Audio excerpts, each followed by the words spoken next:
Anselme. Bon, on reprend la lecture du texte Le Tube. Constance. D'accord. Ils prennent tous deux un manuscrit et lisent à haute voix la suite du texte Le Tube. Constance. Ah oui, tiens, je demande à voir. Anselme. Allez-y, commandez, qu'est-ce qui vous ferait plaisir?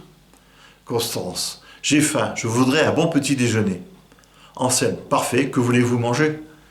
Constance. Un jus d'orange, un café, des toasts à la confiture d'abricot et des œufs sur le plat.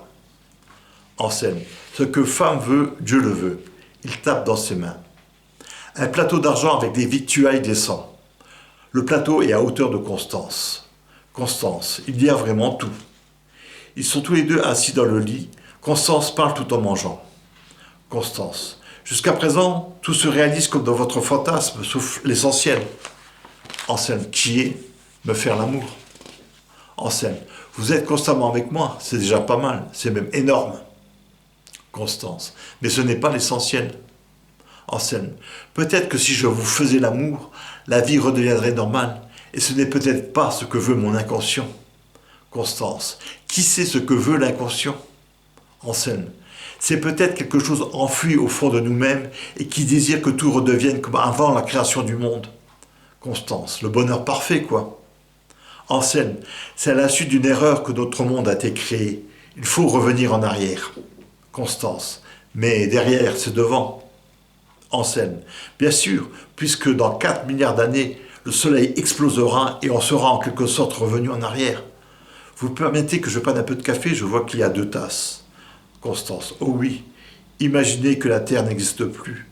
Plus de viols, plus de meurtres, plus de dictatures, plus de politiciens corrompus, plus de guerres, plus d'enfants maltraités.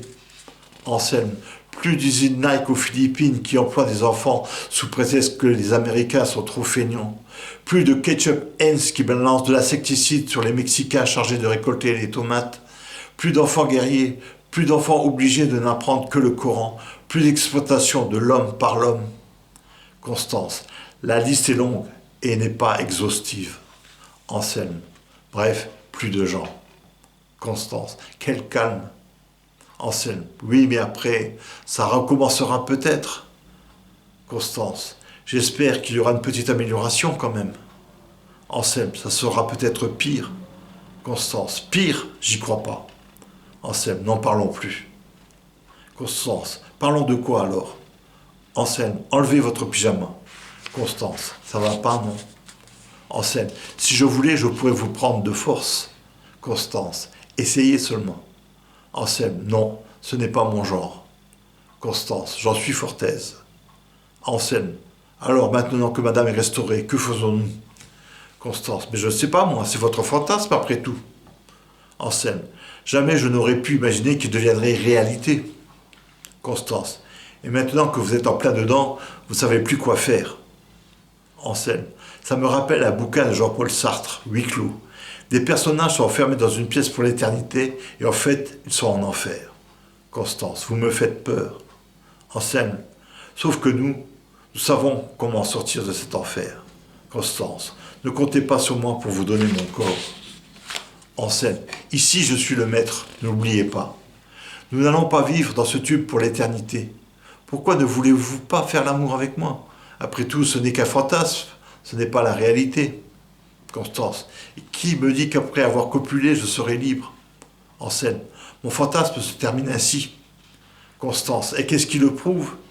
Anselme. Rien. Vous devez me faire confiance. Après tout, je ne suis pas si mal que ça. Constance. Ce n'est pas la question. Anselme. Alors, où est la question? Constance. Elle est que je suis marié et que j'ai pour principe de ne pas forniquer avec un inconnu qui de surcroît m'a entraîné dans un plan bizarre. Anselme. Contre sa volonté. Constance. Quoi qu'il en soit, le résultat est là. Vous m'avez entraîné dans une histoire louche. Quelle idée de fantasmer aussi fort? Anselme. Dites que vous n'en valez pas la peine. Constance. La vie est une question d'équilibre. Anselme. Et tout ce qui est excessif et insignifiant. Constance. Tellement insignifiant que l'on risque de tout perdre. Anselme. Tout sauf l'amour que j'ai pour vous. Constance. Ne soyez pas grotesque. Anselme. Parce que c'est grotesque d'éprouver des sentiments. Constance. Mais nous ne nous connaissons même pas. Anselme. J'ai l'impression de vous connaître depuis toujours. Tenez-vous à cette évidence. Si mon fantasme est devenu réalité, c'est qu'il y a une raison à cela.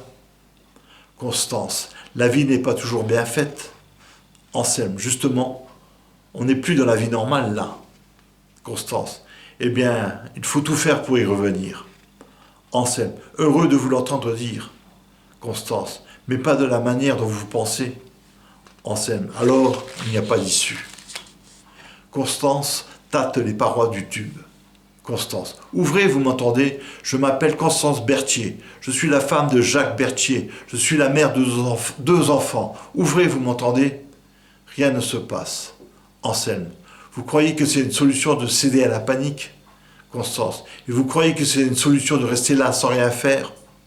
Anselme. Allons, détendez-vous. Vous voulez du champagne? Constance. Non merci. Si vous voulez me saouler, c'est raté. Anselme. Ah bon, tant pis. Vous voulez de la musique? Constance. Faites comme vous voulez. Anselme. Bon, alors allons-y pour la symphonie du Nouveau Monde de Dvorak. La musique de Dvorak se fait entendre. La scène 1 s'éteint, la scène 2 s'allume, appartement de Constance.